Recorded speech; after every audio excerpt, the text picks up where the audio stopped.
I remember the Cold War vividly. We felt we were losing it most of the way through. And why is that? Well, A, because the propaganda, right? Because they're all living beautifully. They're quite good. They're very good at propaganda. The United States had massive racial problems. Think about 1960s. Martin Luther King are pointing out hideous problems with this country. Civil rights demonstrations everywhere. Anti-Vietnam War demonstrations everywhere. The women's movement, the environmental movement. There are loads of unhappy people pointing out all of these problems, which is a good thing because then the United States starts working on fixing some of these problems. Of course, they're not fixed, but there's improvement on them. Whereas in Russia, it's no one can travel, so you can't see how unbelievably poor they are. And so you go to Moscow and you think, well, this is a plausible city. Well, there is only one plausible city in the place, or maybe it's two, St. Petersburg. Oh, well, it's with Leningrad in those days. So people didn't realize. But yeah, we felt we were losing the Cold War. In fact, at the very end of the Cold War, because I was in the Bush archives. So Gorbachev's in, and Reagan and then Bush are thinking, well, he just looks like another one of these people.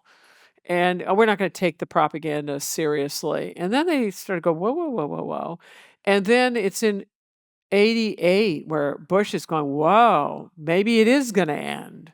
And then the United States teams up with Helmut Kohl of Germany to do the fastest get the Russians out of Eastern Europe ever. But Gorbachev is the one who wants to cooperate with the West. Oh, one thing you should know about warfare, you think the winners win it?